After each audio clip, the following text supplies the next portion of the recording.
Olá, Donadetes! Está começando agora o 8º episódio da série Afro-Baianos, uma temporada especial sobre música preta da Bahia, aqui no Do Nada, um podcast.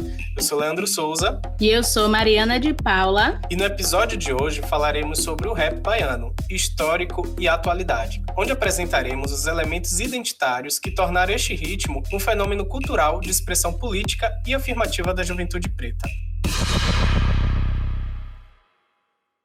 Antes de começar a falar sobre o rap baiano, vamos entender um pouco sobre como surgiu o estilo musical. Criado nas ruas e periferias dos anos 60, o rap nasce como uma resposta elaborada em letra e ritmo para falar o que a juventude preta e periférica pensa sobre os conflitos e as violências sociais. O rap também era o lugar de diversão e criação artística, em meio ao caos das desigualdades urbanas. A história do rap começa lá na Jamaica, onde surgiram os sound systems, sistemas de sons que eram colocados nas ruas para animar as festas. A música servia de background para os mestres de cerimônias, que são os MCs, recitarem suas poesias, discursos, tudo isso sobre posicionamento político e violência local.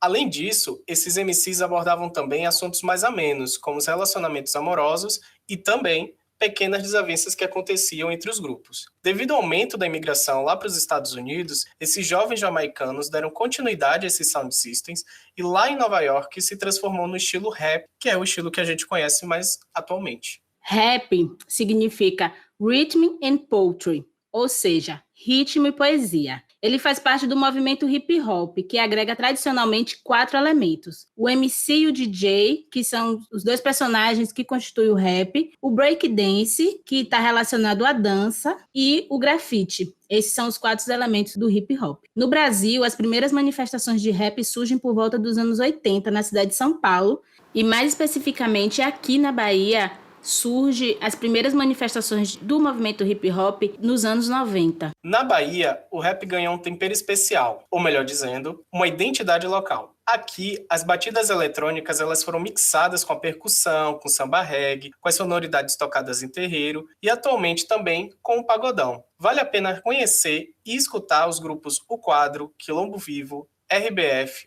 Opanigé, Afrogueto e Trap Funk Alívio, grupos que se destacam por manter a cena do rap ainda viva e diversa. Atualmente, artistas do rap baiano ganharam destaque nacional, principalmente com o lançamento de Sulicídio, em 2016, música de Baco Exu do Blues em parceria com Diomedes Chinaski, que é considerada um hino contra a hegemonia sudestina do rap brasileiro. Dentre esses artistas, podemos destacar Irã, Vírus, Vandal, Billy Fett, Maconda Tafari, Cronista do Morro, A Vez das Minas, entre muitos outros nomes que vamos citar ao longo do episódio.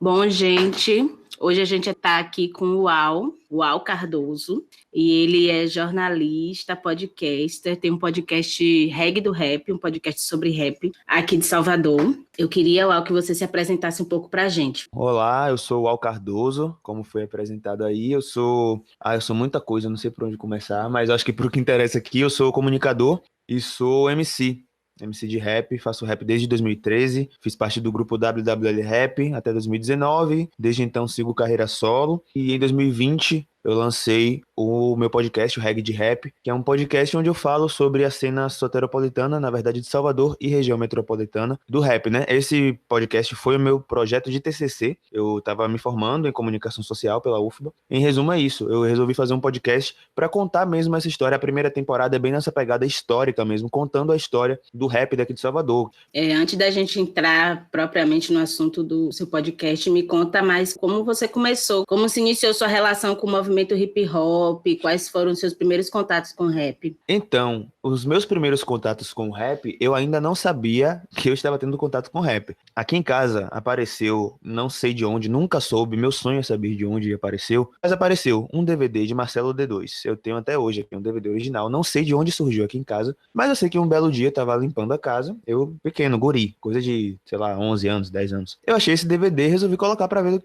o que era, do que se tratava. Era o DVD de Marcelo D2, Acústico MTV. E aí eu gostei muito do DVD. Eu não fazia ideia que aquilo era rap, né? Até porque a gente tem aquela ideia, eu falo assim, no senso comum, rap é Racionais, aquela coisa mais underground, gangsta, que é apenas uma vertente do rap. Mas pra mim o rap era isso. Então eu não sabia muito bem o que era aquilo daquele DVD, mas eu sabia que eu gostava muito. E eu assistia todos os dias esse DVD, todo dia, todo dia. Até hoje eu sei de cor cada fala que Marcelo faz entre as músicas. Enfim, esse foi meu primeiro contato com rap, mas eu não sabia. Apesar de em algumas músicas ele trazer ali algumas referências do rap, tem o beatbox, tem o DJ, eu ficava, pô, que legal essa mistura aí, né? Ele misturava o rap com samba, mas eu não sabia de fato do que se tratava. Aí corta pra 2013, eu no ensino médio, eu e mais dois amigos, a gente montou o grupo WWL Rap. Em determinado momento do ano letivo, tinha uma atividade que consistia em a turma toda fazer uma espécie de apresentação artística, enfim, sobre determinado tema. Naquele ano de 2013, o tema dessa atividade era o centenário de Luiz Gonzaga. E aí a turma pensou, né, uma peça teatral, aí tinha uma parte que era poesia,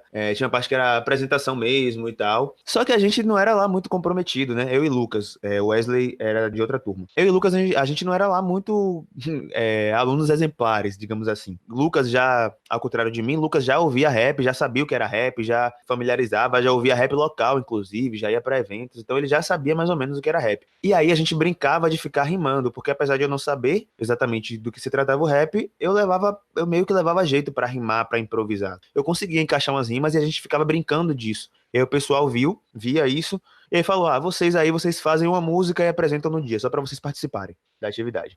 E aí foi isso, a gente escreveu, eu e o Lucas escrevemos a música Contraste Quente, que foi uma música sobre o centenário de Luiz Gonzaga. Chegou no dia da apresentação, era o auditório da escola lotado, né? E aí eu fiquei com vergonha, eu fiquei tímido, fiquei nervoso, não subi no palco. O Lucas subiu e cantou sozinho a música. Só que o pessoal gostou muito, tipo, o pessoal aplaudiu muito, parabenizou e tal. E foi muito massa, porque até então eu nunca tinha experienciado isso, né, de uma coisa que eu criei, que eu ajudei a criar, no caso foi eu e ele que escrevemos a música. Uma parada que a gente fez e apresentou e a galera gostar tanto e pedir pra gente fazer mais e tal. Isso foi mais ou menos no início, no primeiro semestre, né? Aí, em novembro, tinha um outro evento desse mesmo cunho, de interdisciplinar, assim e tal, que era a Semana de Consciência Negra. E aí, para esse evento, as pessoas já vieram pra gente pedir pra gente fazer uma outra música. E fora de atividade, sem valer ponto, nada. A galera queria que a gente fizesse uma outra música, só que dessa vez com o tema da consciência negra. Aí sim, a gente chamou o Wesley, foi eu, o Lucas e o Wesley.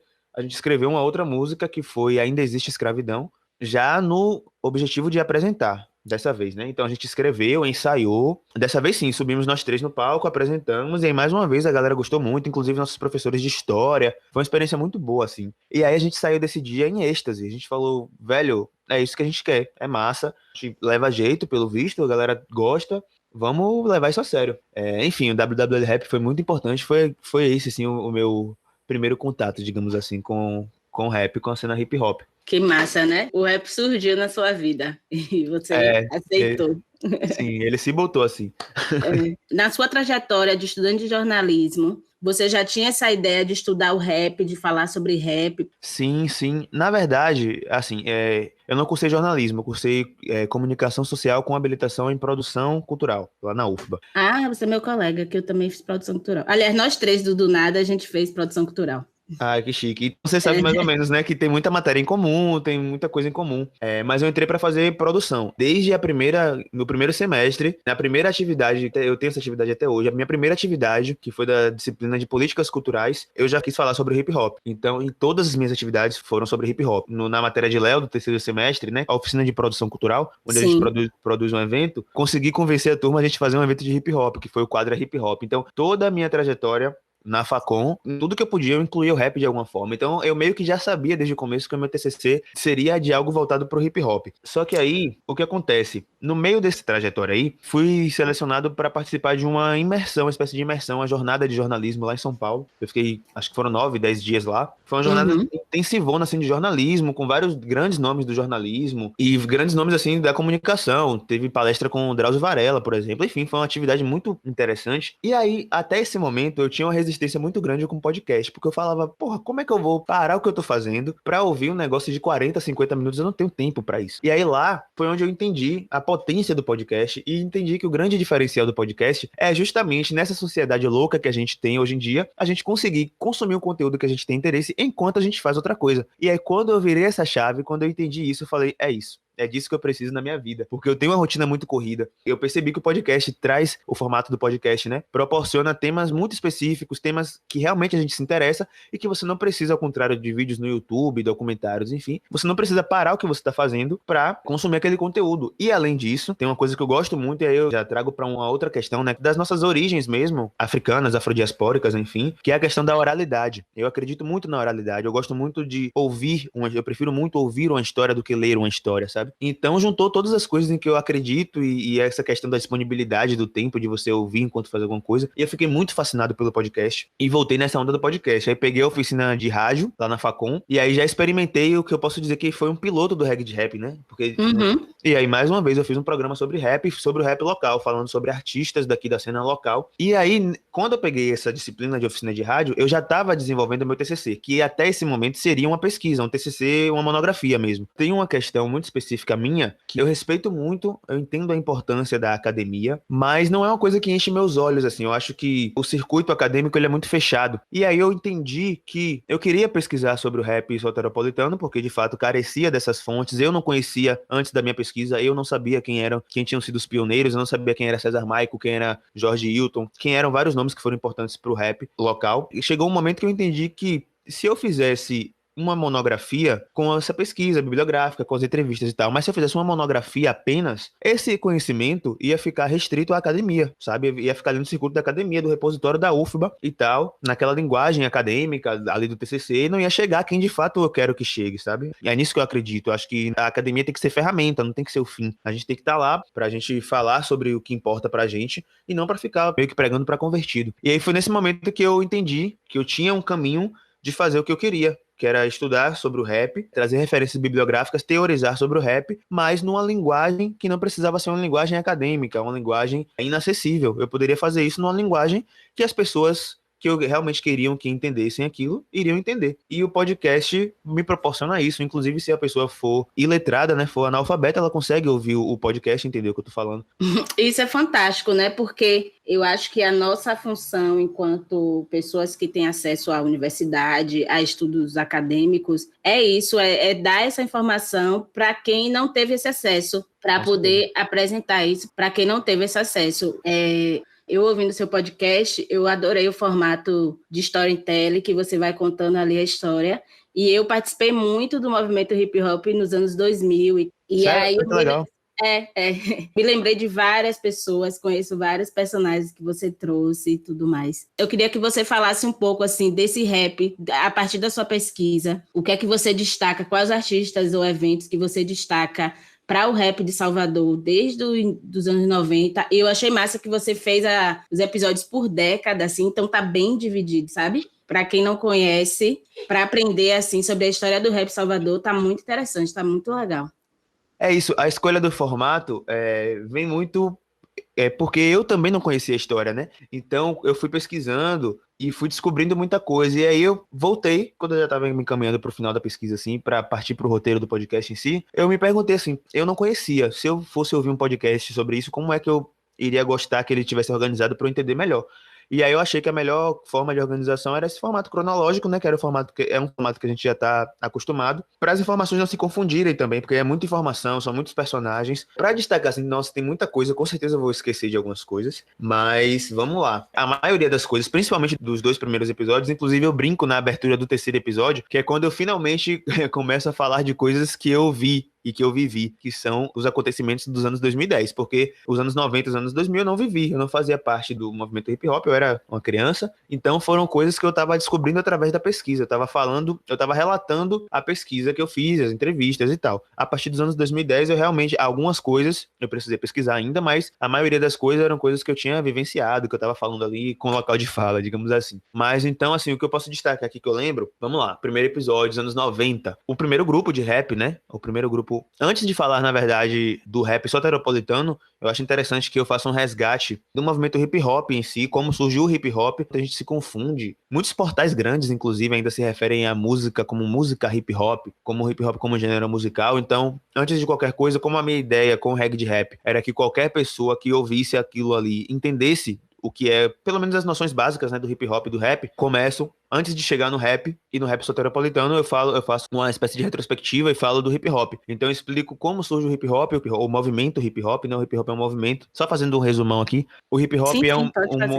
um movimento que tem 4 elementos, né? A música, rap, é um desses elementos. Então, por isso que não dá para se referir ao hip hop como gênero musical. Não dá para falar, estou ouvindo hip hop, eu gosto de ouvir hip hop. Porque você até pode falar, mas não faz muito sentido. Porque o hip hop não é o gênero musical. O hip hop é um movimento e uma cultura, né? O pesquisador George Hilton faz essa diferenciação entre o movimento hip hop e cultura hip hop, mas aqui eu vou chamar de movimento. São 4 elementos, a música rap tem 2 elementos, né? Que é o MC e o DJ. O MC é um dos elementos, o DJ é um outro elemento, o breakdance é o terceiro elemento e o grafite é o quarto elemento. Quarto elemento, terceiro, quarto, eu tô falando aqui apenas a nível de elucidação, não existe uma ordem. São 4 elementos do hip hop: MC, DJ, breakdance e grafite. MC e DJ são a parte musical, breakdance é a parte de dança e o grafite é a parte de artes visuais. Depois de explicar isso, como surgiu lá com o DJ Kool Herc, lá no Bronx, nos Estados Unidos, aí eu venho pro rap nacional. Antes de entrar no rap soteropolitano, eu falo como o rap chegou no Brasil. E aí sim eu chego em Salvador, que é quando o rap chega nos anos 90. Antes do rap,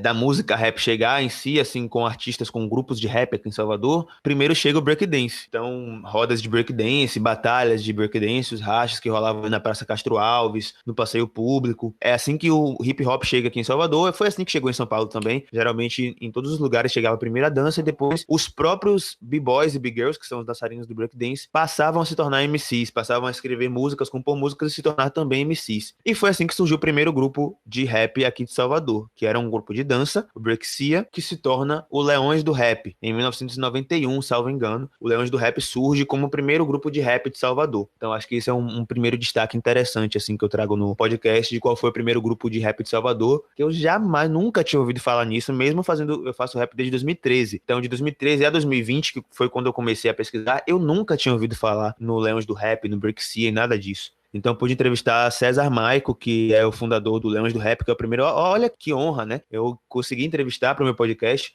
César Maico, que é o fundador do primeiro grupo de rap de Salvador. Então, assim, foi realmente uma experiência muito transcendental, assim, fazer esse podcast para mim. Uma coisa muito importante também que eu acho muito interessante é como eles se articulavam, né? Inclusive, eu destaco isso mais de uma vez ao longo do podcast, como eles conseguiam se articular. Eu já li em algum lugar que talvez isso seja um quinto elemento, sabe? Do movimento hip hop, porque como a gente consegue se organizar e crescer e ir para frente nessas articulações, na formação de grupos, e é muito uma formação política, essa articulação, esse crescimento em comunidade, essa coisa em comunidade que tem no movimento hip hop, é muito rica, assim, muito válida. Sim, esse tema que você tocou do quinto elemento é muito interessante também, que o quinto elemento nada mais é do que o conhecimento, né? Em resumo, as pessoas que defendem a existência do quinto elemento dizem que esse quinto elemento do hip hop é o conhecimento, que consiste em você entender o hip hop como uma ferramenta, assim como a gente estava falando a respeito da academia, né? Você entender o hip hop como uma ferramenta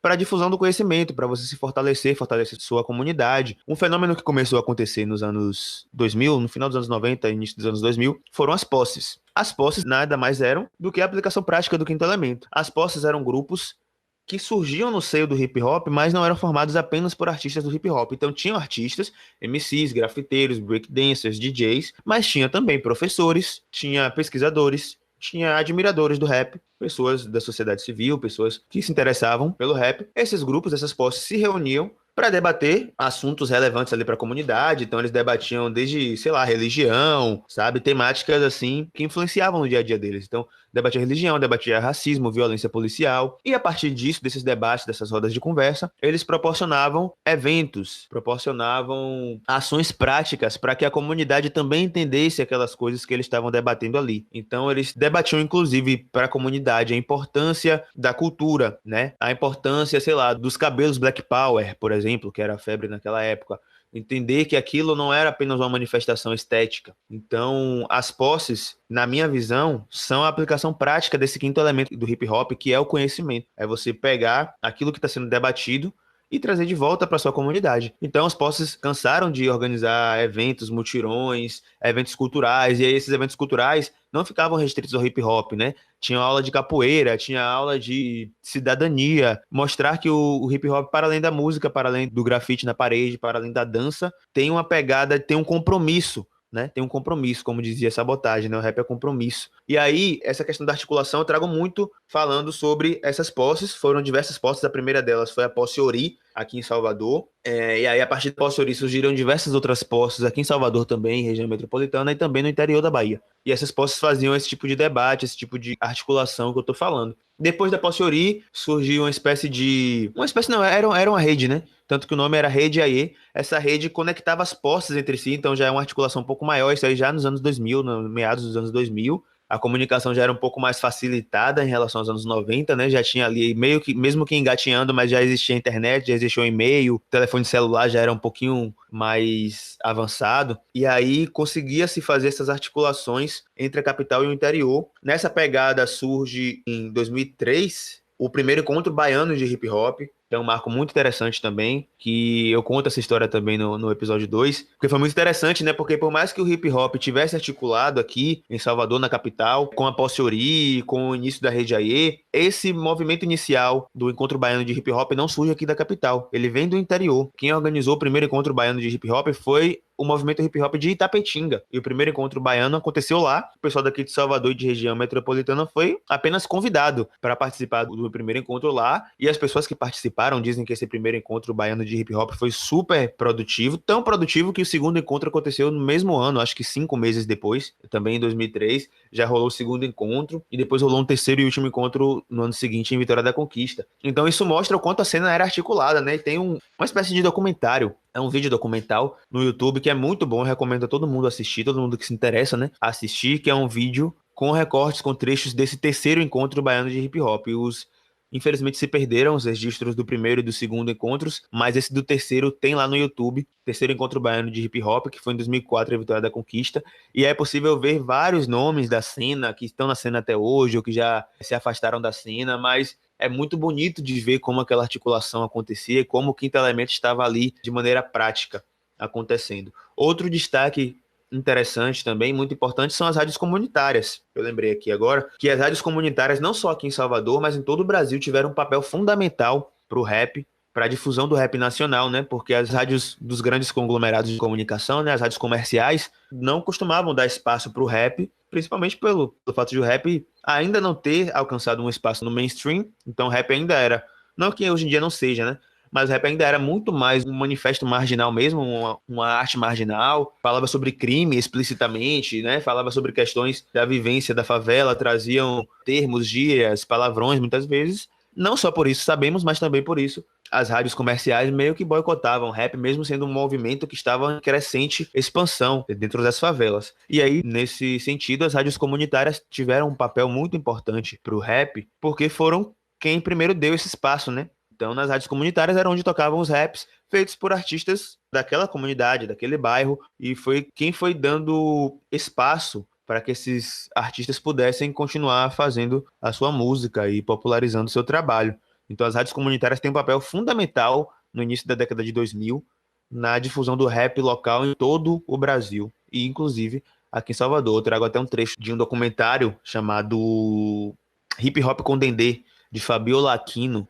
E nesse documentário tem um trecho de um brother não vou lembrar o nome dele agora, mas ele era da Pernambués FM. E aí ele fala mais ou menos como funcionava e como era a questão com a fiscalização, né? Porque as rádios comunitárias eram ilegais, por isso também era um símbolo de resistência, né? As rádios comunitárias resistiam, tinham um papel muito importante para as comunidades, para além de difundir o rap, né? Tinha um papel de informar as comunidades mesmo sobre questões específicas que diziam respeito àquela comunidade específica. E por fim, tem um fato muito interessante que é no ano de 2005, eu não lembro agora qual ano, mas acho que foi no ano de 2005, que o grupo baiano Afrogueto, o grupo soteropolitano, Afrogueto, venceu o Prêmio Rutus. O Prêmio Rutus era uma premiação, a principal premiação do hip hop nacional, aconteceu entre 2000 e 2009, e em 2005 o grupo soteropolitano Afrogueto venceu na categoria Melhor Grupo Norte e Nordeste. Então, é um marco importante também do rap baiano, né, em geral. Foi a única vez que um grupo baiano venceu uma categoria do Prêmio Rutus, voltou a concorrer em alguns outros momentos. Eu lembro que a banda O Quadro concorreu novamente depois, o próprio Afrogueto voltou a concorrer anos depois também, mas a vez que eles conseguiram vencer foi em 2005 como melhor grupo Norte e Nordeste. Então aí nos anos 2010 já é uma pegada mais contemporânea, né, eu já falo do pioneirismo do rap soteropolitano, porque é muito importante reivindicar isso também. Questões como o trap pagodão, né, o pagotrap, que surge lá em 2009, 2008, com Calibre, como isso vem sido apropriado hoje por artistas dos mais diversos cantos do Brasil, usando elementos do pagode baiano no rap, que não tem problema nenhum, né? A gente faz a arte para colocar no mundo mesmo, porém, a gente tem que reconhecer quem chegou primeiro, quem fez as coisas primeiro para que a gente possa fazer hoje. E o trap também, né? Nomes como Vandal, como Makona e Tafari, nomes aqui de Salvador, já experimentam o trap pelo menos desde 2009, né? Zidane desde 2012. O trap que é um fenômeno bem atual, né? Um fenômeno assim a nível nacional. Principalmente MCs de São Paulo costumam reivindicar esse pioneirismo. Então eu fiz questão de demarcar que Vandal e Makona e Tafari, principalmente, alguns outros nomes também, mas principalmente Vandal e Makona e Tafari, lá no final da década passada, lá no final dos anos 2000, já experimentavam essas novas vertentes. O próprio Grime, que hoje em dia vem ganhando força também, o Vandal tem uma música de Grime, numa mixtape lá de 2009 também, se eu não me engano, a Fayak Stepas. Então, assim, é uma cronologia, assim, né? São vários fatos históricos, e eu tentei reunir eles da melhor forma, sem que ficasse tentando não deixar cansativo, mas ao mesmo tempo tentando não deixar muita coisa de fora. Muito boa sua fala, uma super aula, viu? Adorei. E outra coisa que eu queria pontuar é que eu acho o nome sensacional, o nome do seu podcast. Porque... o nome, isso vai ser breve, porque eu fiquei com muita dúvida, né? Porque assim, eu me empolguei na questão da pesquisa, da produção do TCC, né? Que eu tinha um prazo também, e esqueci que eu precisava definir um nome. E aí chegou um momento que eu falei, tá, eu preciso que seja um nome que traga a questão da regionalidade, né? Tem que ser um nome que tenha alguma coisa muito baiana, muito soteropolitana, porque o podcast vai falar sobre isso, mas também não pode ser, eu pensei em vários nomes clichê, tipo, Oxente, não sei o que, alguma coisa assim, mas eu falei, pô, mas a questão do rap tem que estar demarcada no nome. A pessoa tem que olhar para o nome e saber que naquele podcast, naquele produto, vai se falar de rap e que vai se falar de Salvador. E aí não vinha. Fiz vários protótipos de nome, não conseguia ficar satisfeito com nenhum. E aí quando eu tava quase escolhendo um daqueles que eu não tava gostando tanto, teve um dia que eu não lembro se eu tava pensando ou se eu tava falando com alguém, não sei, eu acho que eu tava só pensando mesmo. Falei, porra, que saudade de ir pra um reggae. Tava já nesse contexto de pandemia, né? Porra, nunca mais um reggae, eu queria muito ir pro reggae. Acho que foi num dia que eu tava até lendo alguma coisa no livro de George Hilton. E aí pensei nisso, pô, nunca mais fui no reggae, mas não quero ir pra qualquer reggae, eu quero ir no reggae de rap. Aí, foi tipo cena de filme, assim. Eu parei assim, olhei, aí fiquei repetindo, reggae de rap, reggae de rap. E aí, além de ser um nome que tem os elementos que eu queria, né, que tivessem, que fosse a regionalidade e a questão do rap, é um nome que eu gosto da sonoridade dele, reggae de rap. É ritmado, né? Então, enfim, eu adoro esse nome, foi uma ideia muito boa. Eu acho que eu ia ser uma pessoa mais triste se eu não tivesse escolhido esse nome. Enfim, eu acho sensacional esse nome, modéstia à parte. Massa, massa. Eu também achei sensacional, engraçado. Uau, além do seu podcast, diga aí pra gente quais outros canais que a gente pode nos informar sobre o rap baiano. Você falou do livro de Jorge Hilton, que eu super indico também, assim, é uma pesquisa excelente. O que mais? Onde mais a gente poderia se informar? Sim, esse livro de Jorge Hilton, eu costumo dizer que deveria ser, assim, a bíblia de iniciação do rap BA. Qualquer pessoa que quer se meter com rap aqui em Salvador, na Bahia, deveria começar lendo esse livro. Que é uma coisa que eu sinto muito falta, inclusive, nos MCs, principalmente nessa nova geração. A galera meio que não procura saber, né, como as coisas aconteceram, como, enfim. De canais, assim, na internet, o primeiro que me vem à cabeça é o Ogampazan, que é um site Danilo Cruz, tem outros colaboradores também. Um site de crítica musical, muito bom, muito profundas, né? Eles não apenas replicam releases.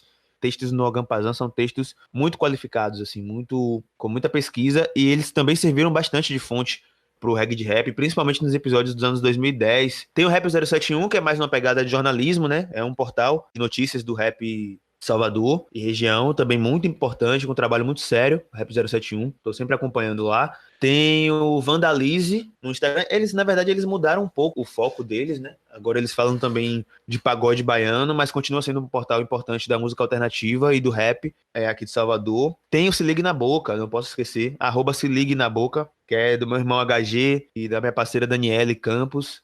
muito importante também. Eles divulgam os lançamentos, tem artigos de opinião no Instagram e no Medium. Tem uma página no Instagram chamada Divulga Rap 071, que o nome é autoexplicativo, né? Eles divulgam lançamentos e tal, também é bem interessante para conhecer, principalmente nomes do interior, da Bahia, nomes assim, emergentes, rappers que estão começando e tal. E tem o trap baiano, né? Que eles têm uma outra pegada, eles têm uma pegada mais de memes, às vezes até fora do rap, mas eles também têm uma importância em dar visibilidade para os artistas do rap. É uma página que eu também não posso deixar de citar. Massa, muito obrigada pela sua participação. Eu que agradeço a oportunidade, me senti super lisonjeado, assim, quando eu recebi o convite, e espero que eu tenha contribuído aí, que minhas falas tenham sido de relevância. Fazer meu jabazinho aqui no final, né? Ouçam lá o Reggae de Rap, tá disponível em todas as plataformas digitais. E vida longa ao Reggae do Rap, a sua pesquisa e a sua carreira enquanto MC também. Muito obrigada, foi riquíssima a nossa entrevista, amei. It sound right, boy. Nos últimos anos, o rap baiano tem se reformulado e ganhado novas caras e sonoridades.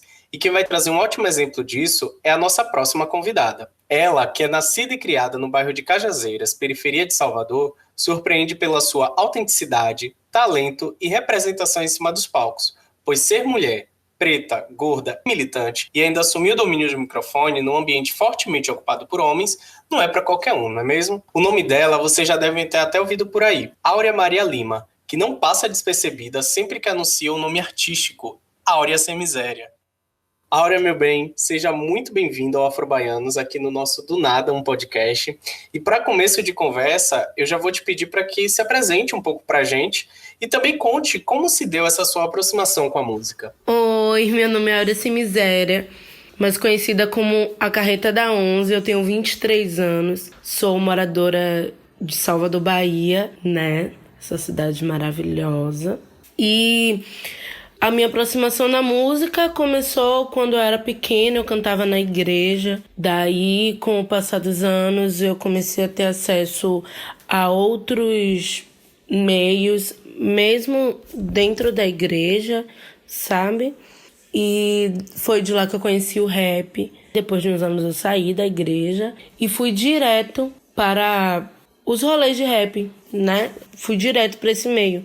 Massa! Falando especificamente do rap, quais referências nortearam o início da sua carreira e quais você foi adicionando no decorrer aí da trajetória como cantora? Conta um pouquinho pra gente. Logo quando eu comecei a cantar, né, eu sempre tive referências dos grupos de rap que eu ouvia desde quando eu era evangélica, que era o Ao Cubo, o Pregador Lu, né, do APC 16.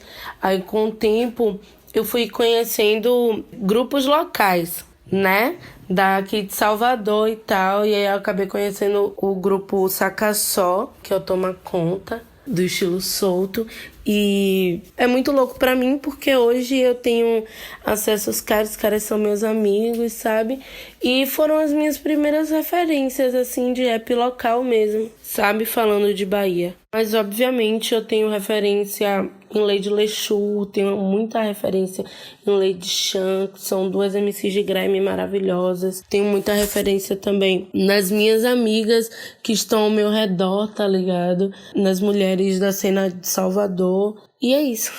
Perfeito. Mais do que um gênero musical, a gente percebe que o rap e a cultura hip hop como um todo, né, elas se relacionam diretamente com o estilo de vida das pessoas. Queria saber de você como esse estilo te define não apenas como artista, mas também como pessoa. Eu acho que eu tenho propriedade para falar real que o hip hop, ele une pessoas, sabe? E o que mais me chama atenção no hip hop é essa união. Para além de bastidores, para além de qualquer parada, sabe? É um movimento que ele acolhe muito as pessoas e eu fui muito bem acolhida no hip hop, apesar de todo o machismo, tudo isso que todo mundo sabe que acontece, tá ligado? É isso, a oportunidade eu tive no hip hop, na cultura de rua, eu tive a oportunidade de ser realmente livre. Isso foi muito mágico pra mim. Conta pra gente, meu bem, como a presença e a participação das mulheres e das pessoas LGBTs tem proporcionado uma atualização nesse rap, nesse cenário que a gente vê, né, do rap baiano. Nossa, eu sou muito feliz em falar de boca cheia que o rap baiano ele é repleto de pessoas LGBTs e que representam isso, sabe? De uma forma muito visível, tá ligado? E eu sou muito feliz por isso, sério mesmo. É uma das coisas que mais me chama atenção no cenário do rap mesmo, baiano. Não do rap soteropolitano, mas do rap baiano. Porque... Ai, nossa, é um bagulho assim de pesquisa, tá ligado? Que só sentando assim pra gente conversar e tudo mais. Pra vocês entenderem basicamente do que eu tô falando. Porque a Bahia é muito grande. É isso. Maravilha. E qual a diferença que você percebe no rap baiano comparado com o rap produzido nos outros estados, assim, do Brasil? Véi, a diferença é notória, tá ligado? Por conta da forma de falar, da forma de rimar e da vivência mesmo, sabe? Eu acho que cada estado, cada região tem uma vivência diferente, apesar de ser semelhante em algumas coisas, né? Por sermos periféricos, por sermos pretos, mas há vivências específicas que nós passamos nas letras que é totalmente diferente e a galera de lá de fora viaja. Quem curte a gente, pessoas de outros estados que curtem o nosso som, viaja muito e isso é muito bom. E para finalizar, conta um pouquinho pra gente quais são os artistas baianos que você indica para quem quer conhecer mais do rap feito aqui. Versace, Underismo, Suja de Fato, Camel, Evelyn. Ai, tem muita gente, véi. Cronista do Morro, Preta Letrada, que é uma mulher foda, eu viajo muito no som dela, meu Deus do céu. Saca Só, Nova Era, Vandal. Ai, tem muita gente. Bruno Cross, que é brabo no grime, caramba. Muita gente, muita gente. Áurea, muitíssimo obrigado pela sua participação aqui em nosso episódio. Saiba que reconhecemos em você essa representação da novidade, dos novos rumos que o rap baiano tem se constituído ultimamente. E para você que está aí nos ouvindo, né, anota todas essas dicas, porque aqui tem só um pedacinho mesmo da cena local do rap. E como a própria Áurea citou, a Bahia ela é grande, tem vários talentos espalhados na capital e também em várias cidades do interior. Então é sempre bom ficar atento e pesquisar, porque esse cenário, inclusive, né, como a gente está falando aqui, com a participação de Áurea, ele tem sido cada vez mais diverso e tem trazido cada vez mais novidades também. E outros rostos, né? Além dos homens participando, temos também uma presença muito forte já das mulheres e do cenário também, com a participação dos LGBTs. It sound right, boy. Estamos aqui com Coscar, ele que é MC, produtor cultural, fotógrafo, videomaker e maloqueiro. E ainda é podcaster, porque para quem não sabe, eu já tive um podcast com o Coscar, que eu lembro que foi um episódio só. Mas eu sei que a gente falou de beatmaker, eu não lembro o nome. Mas eu queria que você falasse um pouco mais de você, Coscar. Pode se apresentar para a gente, falar um pouco também da sua trajetória. Tá bom. Como você já falou aí, né? Eu sou MC, já tenho Cara, eu sou bem ruim de datas, Mari. Mas nas minhas contas, eu acho que já tem de 15 a 20 anos, sim, que eu conheço o hip hop, velho. Eu sempre gostei de poesia. Aí foi quando eu conheci o Quilombo Vivo, seus vizinhos aí, né? Foi onde eu realmente, assim, conheci a cultura hip hop. E fui aí no Quilombos Clã, aprender um pouco. Comecei querendo ser DJ. E é um fato que eu sempre gosto de pontuar, que a galera, poucas pessoas sabem, foi eu que ensinei Jarrão a mixar, tá ligado? O DJ Jarrão. E aprendi primeiro com o DJ Bandido aí, e aí tinha aula também de poesia, de MC com Juno, e aí eu desisti de ser DJ pelo custo de quanto era um toca-disco. Eu disse, velho, essa parada de poesia eu já faço, é mais barato, só vou gastar dinheiro somente com a Bic, tá ligado? E aí me interessei muito mais com essa questão do MC. Mas também trabalho com produção cultural no mesmo período assim que eu conheci o hip hop. E eu fui conhecendo o hip hop, cheguei numa festa, não curti muito, sacou? Achava muito mais interessante as festas de rock, mas a galera dizia que o hip hop era a revolução, né? Aí quando eu vi lá, pô, isso aqui não é revolução não, velho, tá ligado? Eu disse, pô, aí fui querer aprender a produzir eventos, estudar produção cultural, para poder já entender de que maneira eu conseguiria fazer diferente ali. E aí me iniciei no hip hop ao mesmo tempo sendo MC, abandonando a carreira de DJ, mas também iniciando essa fase de produtor cultural. Poesia sempre gostei de fazer, sempre fiz poesia desde criança, desde quando fui morar com minha avó. Comecei a trabalhar com fotografia, conheci a fotografia já criança, meu tio Nilton era fotógrafo do Exército. todas as fotografias dele eram fotografias preta e branca. Era o estilo dele. E aí eu já era apaixonado por fotografia, mas ele não deixava pegar na Kodak dele. E aí em 2010 eu comecei a fotografar. Em 2011 eu fui estudar na UFBA, um curso de extensão que tinha, e acabei curtindo também essa questão da fotografia, sabe?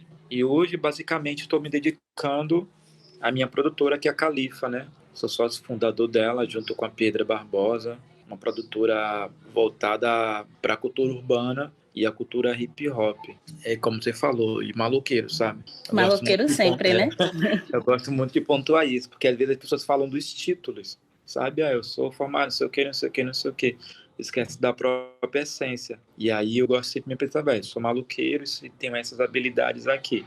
E aí falei minhas habilidades, mas hoje eu sou isso, maloqueiro mesmo. Maloqueiro. Cosca, me fala um pouco assim, como você enquanto MC, já que a gente vai falar sobre rap, tá? Você enquanto MC, quais os grupos você passou? Você começou a rimar sozinho? Então, eu comecei com um grupo chamado MUE, né? Que era com Sim e DJ Jarrão. Era um grupo de rap gospel. A parte de meu pai, a parte de minha mãe, é todo mundo evangélico, e a parte de meu pai são de religião de matriz africana. E aí, como eu fui criado com minha avó materna, eu frequentei muita igreja, sabe? Frequentei pouco terreiro, muito pouco mesmo quando eu era criança e adolescente, sabe? Mas eu ia na casa de minha avó, não praticamente ia pro terreiro, ia visitar minha avó. E aí comecei a fazer rap junto com o Sim Jarrão, lá em Cotos mesmo, no momento que a gente começou a andar de skate e tudo mais. Aí depois não deu muito certo, os meninos foram fazer um outro grupo, e aí eu conheci o Black Mobile, que é o Rangel Santana, e a gente montou a Verso 2, que no início passamos 2, 3 anos, muito mais questão de laboratório, estudando, pensando coisas. A gente não fez como a maioria da galera faz, né? Tipo, juntou 2 amigos, 3 ali, um DJ, um boy ensaiar aqui, pegou as bases e foi. A gente queria apresentar algo diferente para a cena.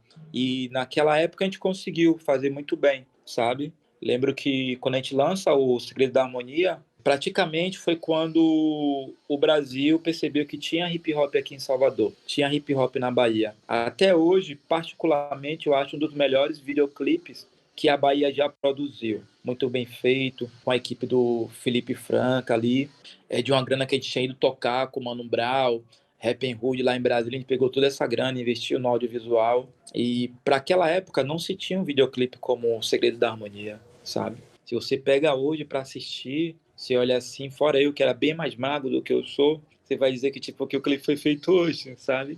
Pela qualidade que o clipe é. Depois disso, com a Verso 2, eu também já fazia parte da RUM, que era o hip Ai, que eu era fã. Melhor grupo.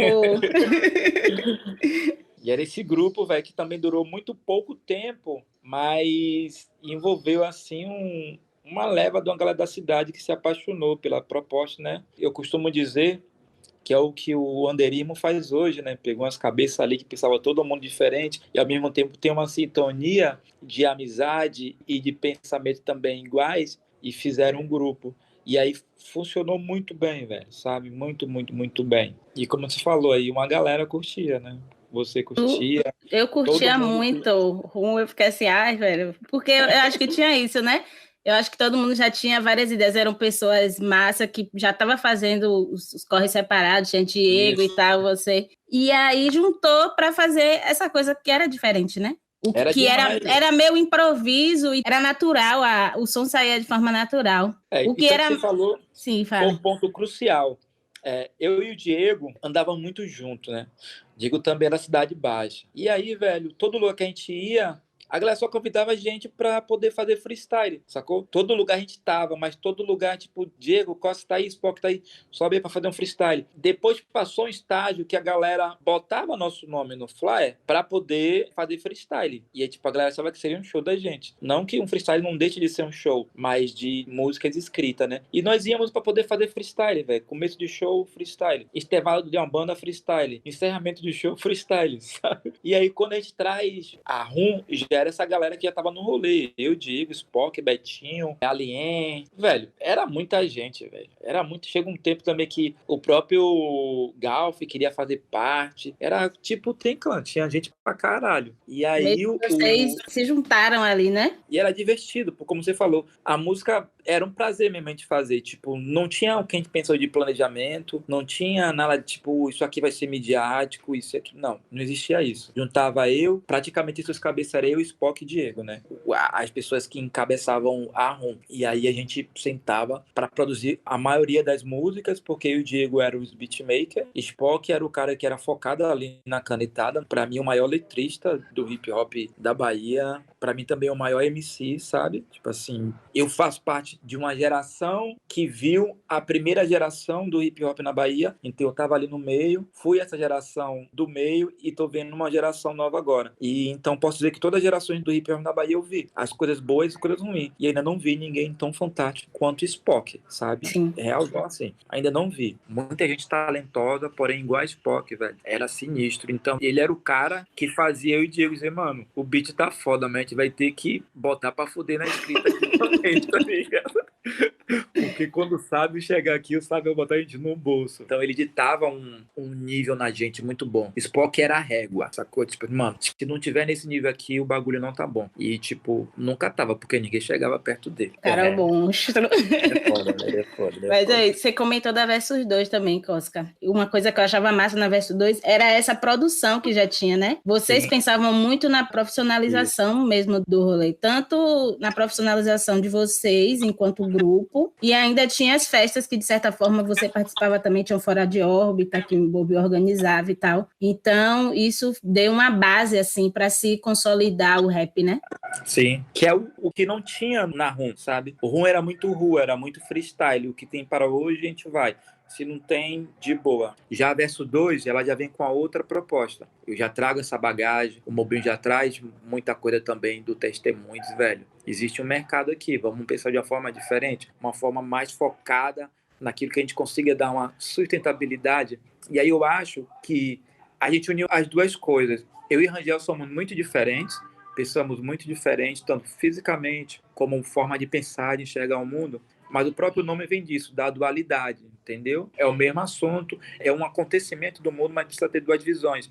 E a gente se completava. Na música, assim, tipo, quando a gente sentava para escrever música, a onda acontecia. E aí faltava muito um tal de um profissionalismo dentro da cidade, voltado ao hip hop. E aí eu já tinha essa estrada, já tinha esse desejo de fazer a cena acontecer, tipo, produzindo as coisas, porque quando eu entro no hip hop, como eu falei antes, eu já buscava isso, entender como as festas acontecem, Mari. Para mim foi muito fácil, sabe? O Rangel era o publicitário. Então, juntava a minha ideia de fazer, de botar a mão na massa com a ideia brilhante de Rangel, era muito fácil. E era uma época que o hip hop ainda aqui se pensava muito na questão voltada para a política. Literalmente. Se não tinha a ajuda dos partidos políticos, as coisas não aconteciam, sabe? Eram os políticos que doavam um som, um espaço, isso, aquilo. Então, tinha muita coisa que era muito caretice, sabe? Era uma coisa muito politicamente chato. E aí não tinha muito disso. E quando a gente chega, a gente já abre novas possibilidades. A gente já mostra para as pessoas como poderia ser possível. Sabe? E no início a gente foi criticado pra caramba, véio, pra caramba mesmo, assim. Quando a gente começa a fazer articulações com as pessoas de São Paulo, começa a produzir as duas primeiras mixtapes de Emicida, a gente que produziu, sabe? Primeiro é vindo do Kamal, tocar com o KLJ, tocar com o Marechal, dizer, estão pagando um pau pros caras de fora. E hoje é um modelo que talvez seja executado no Brasil todo, sabe? Os caras perceberam, não, tem que ter articulação. Sem articulação vocês não vão circular. E hoje todo mundo faz igual, tá ligado? E aí, tipo, tô fazendo algo inovador. Não é inovador, velho. E uma coisa que a gente fazia também não era inovador, porque as bandas de rock and roll já faziam. Já tinha essa... Meio que teve esse exemplo, né?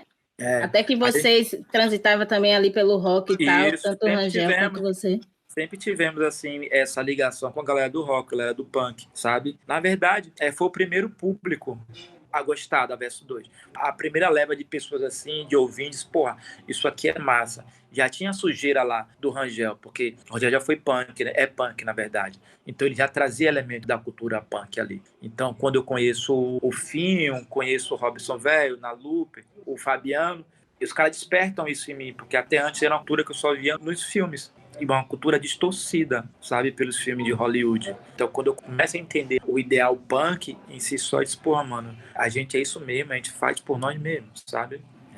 O ideal punk, tipo, faça você mesmo, tipo, era verso 2. Não tem onde a gente tocar, bora produzir nossas festas, sacou? Aí eu já pensava no conceito da festa, não sei o quê, eu já pensava na arte, tipo, bora, mano. Então, pra nós E aí a muito coisa fácil, acontecia. porque também não tinha concorrente. A galera não pensava igual assim, a galera não tinha, tipo, eu quero achar, vou ficar aqui esperando a galera convidar a gente. E a gente não fez isso. Nós fomos atrás, produzir, botamos a cara na rua e rolou muito de boa. E você falou aí do punk, a relação histórica mesmo, tanto do hip hop com o movimento punk, são bem próximas, né? Eles sempre caminharam ali, os dois eram movimentos de contracultura, então estavam ali próximos, né? O hip hop, inclusive, tem várias referências do punk, né? Pega essas influências da coisa do estilo, da moda e tal. E é isso, eu acho que a coisa foi se reproduzindo. Porque, e de forma natural, né, Mari? Tipo, não foi forçado. São dois movimentos que são forjados na rua, sabe? São dois movimentos excluídos da sociedade. De pessoas que levam os estereótipos de que, pô, essas pessoas não são as pessoas de bem, sabe? Ao mesmo tempo, são, como você falou, contra a cultura. São dois movimentos que não aceitam o que está imposto e diz, cara, de um jeito ou do outro, vocês precisam enxergar nós, sacou? E se fizeram serem vistos, cada um dentro do seu tempo, cada um tendo as suas particularidades, mas também tendo muito de algo singular ali, principalmente essa questão da rua, sabe? Das ruas. Deixa eu voltar aqui, Cosca, pro meu roteiro, que a gente já conversou bastante, eu saí do roteiro. Vem cá, me conte, assim, quais artistas que você apontaria como fundamentais, assim, para se conhecer o rap baiano? Eu enxergo muito Salvador como uma cidade multicultural, né, Mari? Aqui você acha de tudo. Você acha de tudo, você tem... Vamos lá pro interior, tipo, não tem como não falar do Quadro, sabe? Muito importante, toda a cultura, a galera lá de Ilhéus. Tipo, o Jeff, pra mim, tá ali entre os top 10 MCs do Brasil. Boto ele na mesma lista que eu vou botar Black Alien, que eu vou botar Mano Brown, que eu vou botar Oji, que eu vou botar Kamal.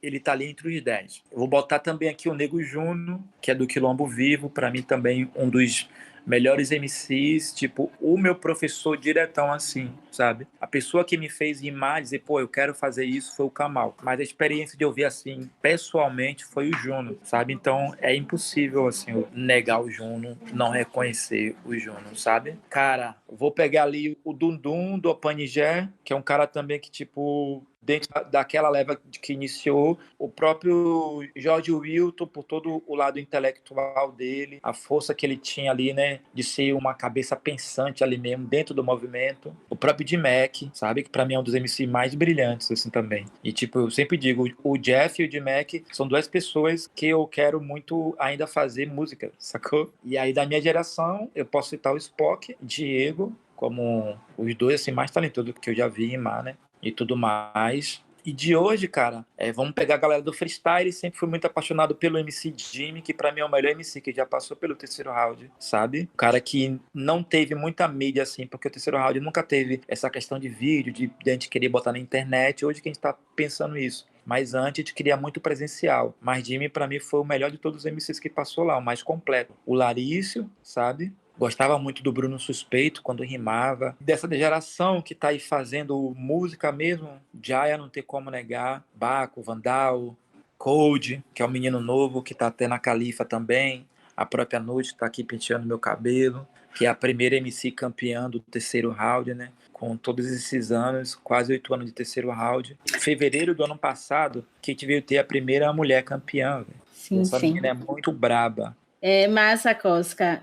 E você, já que você tem aí 20 anos, né, de história no rap baiano, o que é que você acha que mudou, assim, desde os anos 2000, anos 90 ali, que foi quando iniciou para cá? O que é que tem se diferenciado, tanto na produção quanto no ritmo? Eu acredito que o ritmo também meio que acompanha a tendência do que está rolando no geral, mas na produção a galera está se profissionalizando. O que é que você me diz aí sobre isso? Mari, eu acho que tem muito mais sagacidade hoje. Naquele tempo eu achava que era uma mata e que a gente não sabia o que a gente ia encontrar quando adentrasse nessa massa e conseguisse ir pavimentando um caminho. A gente não sabia o que de resultado ia ter se desmatasse aquilo e botasse asfalto. A gente não sabia de nada, a gente só queria fazer, sabe? Ver no que dava. A gente não tinha referência de nada. Eu sempre costumo dizer pra galera que, tipo, ó, hoje a galera já acha produtores, já acham MCs com experiência nisso para dar conselho, para dizer, ó, mano, isso aqui é melhor, isso aqui. Nosso tempo não tinha. O muito que a gente tinha era a galera do punk dando uma lição de moral ali muito bem-vinda e explicando pra gente coisa da vida. Mas mesmo assim, ele dizia, o restante vocês aprendem sozinho. Eu sinto falta muito de uma coisa assim que acontecia antes da poesia, sabe? Eu achava as músicas antigamente muito mais gostosas de você se ouvir, sabe?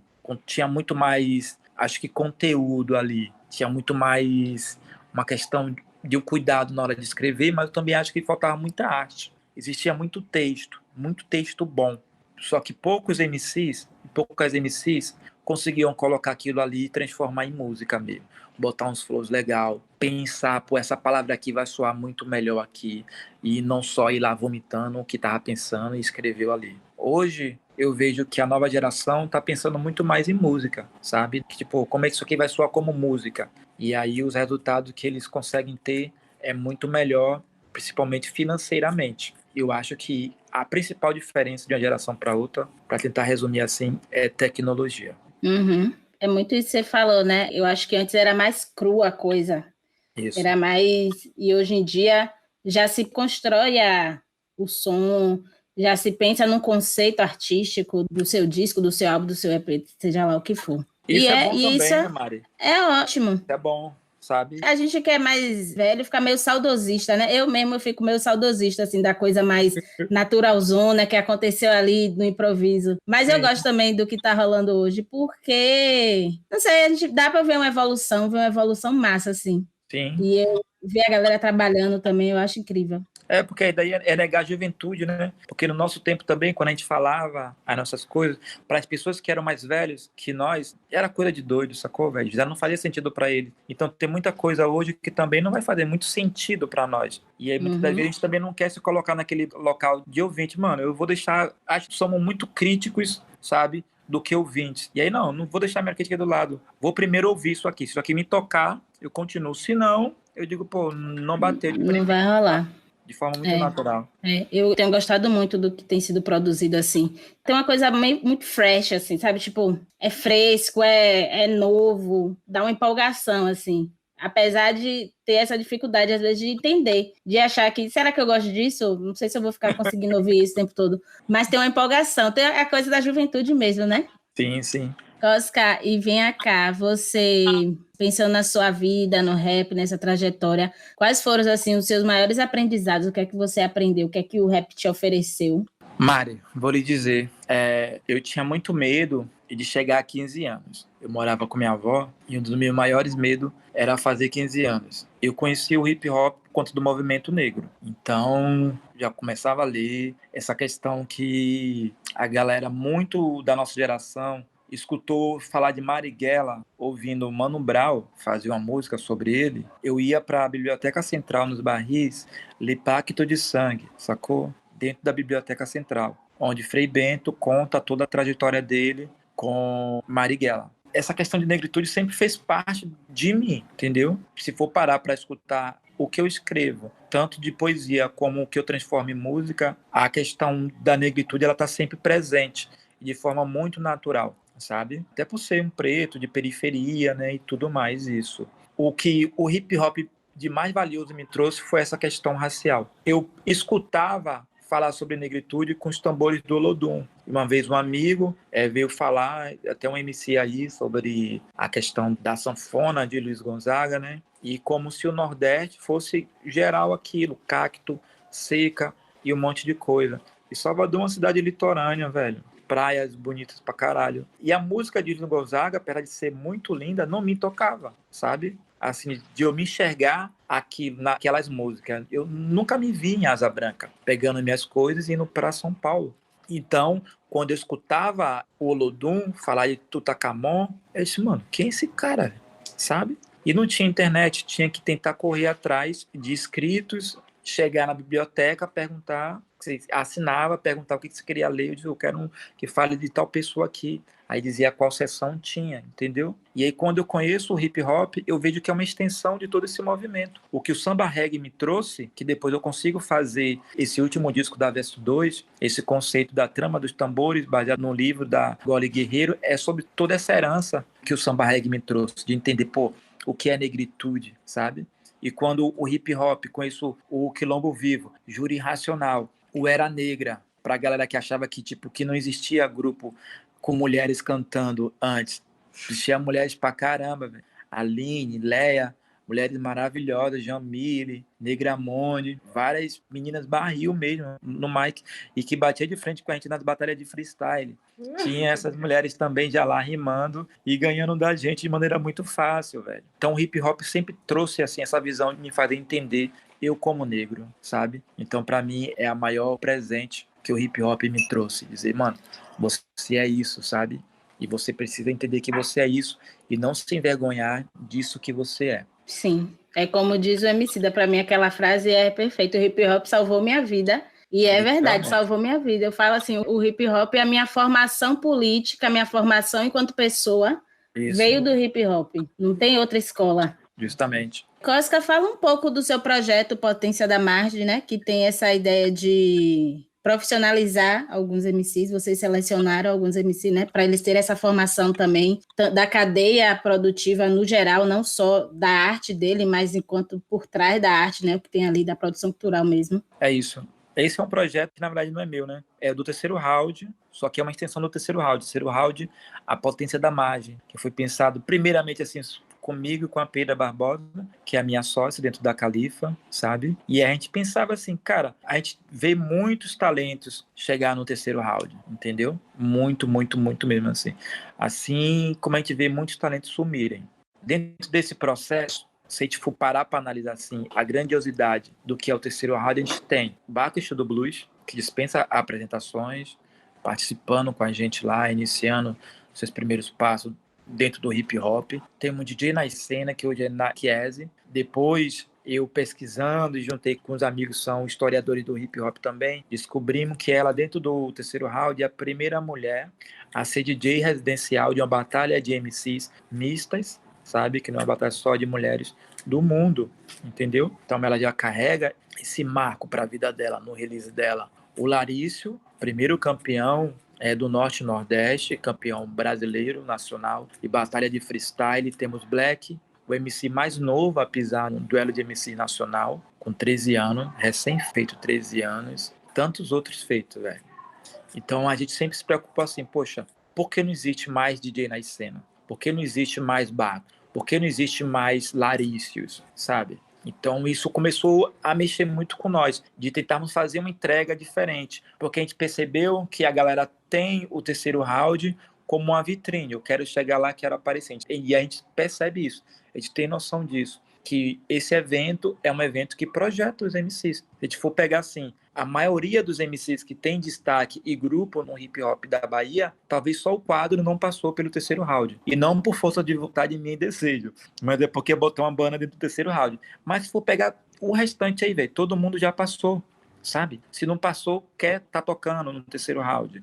E a gente queria fazer uma entrega muito além do que somente uma vitrine. A gente queria pegar, a Pedra é formada em cultura, eu com toda essa minha bagagem também, experiência, queríamos pegar todo esse conteúdo e ensinar os caminhos das pedras pra galera, sabe? Dizer, velho, não é só chegar aqui, fazer um flow legal, gravar música e jogar na internet de uma maneira sem perceber como é um planejamento, o que é um pitch, como comunicar, sabe? Como eu negocio, como eu registro minha música. Então, basicamente, éramos pegar essas potências que tem em toda a periferia de qualquer lugar do mundo e trazer elas, que elas pensem além do talento, que elas pensem de forma profissional e que desperte também nela interesses profissionais além dos interesses somente artísticos. Porque hoje mesmo assim, pegar um exemplo meu, eu não penso mais em investimento de carreira musical minha, mas tipo, toda a minha experiência vai somar muito dentro da Califa, sacou? De chegar, tá orientando esses novos MCs e dizer, ó, galera, vamos pensar nesse lançamento aqui, mas vamos primeiramente fazer um planejamento. E aí entender que vamos fazer fotos promocionais,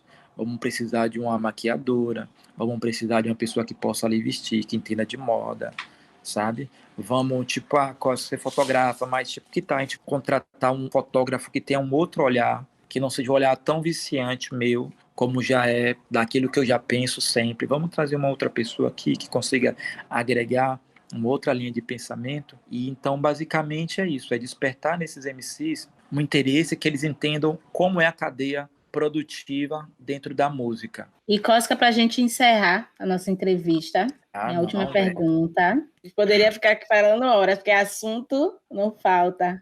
Falta. Qual é a importância, assim, tanto do rap quanto do hip hop para a musicalidade baiana? Eu vou fazer esse recorte, vou continuar esse recorte racial. Eu vejo que o hip hop hoje, o rap, ele é a continuação da criação de Neguinho do Samba. Para mim, o rap, ele fala hoje o que Lazinho falava antigamente no Olodum, sabe? É que os outros cantores do Olodum falavam. É a continuação do que Margareth Menezes falava. Se a gente tinha o samba reggae, essas personalidades pretas sendo nossas referências, principalmente para o gueto, o hip hop ele hoje cumpre esse papel, sabe? Apesar de termos hoje meio de comunicações especializado em cultura hip hop, em rap, a gente percebe que mesmo esse espaço, a predominância são de rostos brancos. As pessoas não têm o meu perfil ou o seu perfil, mesmo sendo de meio de comunicações especializado em cultura hip hop. A gente ainda precisa ler sobre tretas, sobre fofocas, sobre MCs brancos, que, no meu modo de ver, são talentosos pra caralho, mas que também, velho, se for por talento, a galera preta e a galera do gueto é muito mais talentosa, sabe? Então o hip hop, pra mim, tem essa importância, é a continuação de um projeto do samba reggae de Neguinho do Samba, uma extensão do que é o ainda hoje o Ilê, a Timbalada, sabe? O próprio Mozenza, que é um dos blocos afro talvez mais tradicionais, assim, de pegar a galera mesmo, assim, do reggae, né? A galera do guetão mesmo. Isso daí é uma área que você também entende muito, sabe? Da importância. Eu não enxergar dessa maneira é negar tudo, sabe? Do que eu já falei aqui, do que eu vivi, daquilo que eu presencio. Então, para mim, o legado do hip hop é isso, é a continuação de um outro legado e que talvez daqui a 30 anos surja um outro movimento, como está surgindo agora esse movimento de trap, né? E a galera também entenda, mano, a continuação de outras coisas, né? Isso se chama ancestralidade. E aí entender que essa ancestralidade, ela também é high-tech. Ela também recebe ali um F5 e se atualiza, sabe? São novas tecnologias. E aí o mundo vai girando. O importante é a gente não se desconectar das nossas raízes. Como essas raízes vão ser regadas, depende de cada um de nós. Só não podemos deixar de regar. Se pode ser analógico ou virtual, não importa. Tem que regar. Vem me regar, mãe. Vem me regar, mãe. Massa, Cosca, perfeito. Você fez o roteiro certinho. Cosca, obrigada. Amei conversar com você. Amo conversar com você, né? Mas obrigada, a contribuição assim incrível, sua experiência.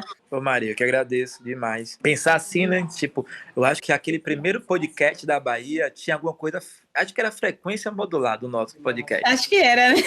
Acho que a gente não tinha nem noção. Não do que tinha era nome. né? Eu acho que a gente botou o nome no dia que a gente gravou. Foi. Eu lembro que foi na casa de Rangel, não foi? Foi, na casa de Rangel. Isso, frequência modulada. Eu acho que a gente nem tinha escutado ainda o termo podcast, tá ligado? Não. E tudo mais. A gente foi vanguarda, tá vendo aí? E daí, tá hoje aqui com você, falando sobre isso, sobre hip hop também. É muito massa. E eu que agradeço de coração mesmo.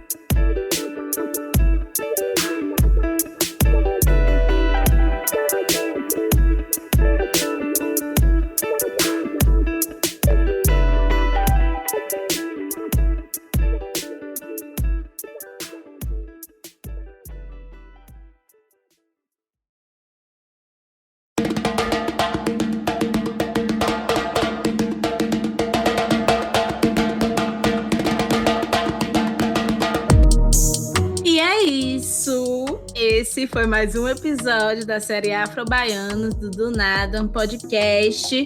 Para finalizar, vamos falar aqui algumas das referências que foram usadas para nortear essa conversa, para entender as raízes desse ritmo. A primeira referência que eu não poderia deixar de falar é o podcast de Uau Cardoso, nosso convidado, Reggae do Rap. Como ele já disse, está em todas as plataformas, é bem fácil assim, de encontrar. A segunda referência é o portal Ogampazan, que é um site sensacional, assim, que tem muitas críticas, tem muitos textos sobre o rap nacional, mas tem muita coisa sobre o rap baiano. Eu também quero aqui deixar um documentário que está disponível no YouTube chamado Batalha de Rap, que ele fala sobre as batalhas de rap no sul da Bahia. Perfeito, Mari. Também temos a indicação de 2 livros, gente. O primeiro livro é o Bahia com H, de Hip Hop, que é um livro de Jorge Hilton. Fala sobre os 4 elementos do hip hop dentro do cenário baiano. É um livro bem bacana também para a gente conhecer mais desse cenário local. E o outro é o Hip Hop Genealogia, que conta em forma de história em quadrinhos as origens do movimento hip hop. Que aí a gente também tem um outro repertório, né? Que a gente está falando muito do cenário local, mas entender também como surgiu esse movimento do hip hop acaba também compondo, né? Tudo que a gente trouxe aqui de informação para vocês. Com toda essa informação, né, e as entrevistas de hoje, a gente encerra também mais esse episódio. Obrigado mais uma vez por ouvir, estar com a gente nesse Afro-Baianos. Obrigada, gente. É muito bom ter o retorno de vocês. É muito bom produzir essa série. Até o próximo. Um beijo. Tchau, tchau. Tchau, tchau, galera. Até mais. O projeto tem o apoio financeiro do Estado da Bahia através da Secretaria de Cultura e da Fundação Cultural do Estado da Bahia, Programa Aldir Blanc Bahia, via Lei Aldir Blanc, direcionada pela Secretaria Especial da Cultura do Ministério do Turismo, Governo Federal.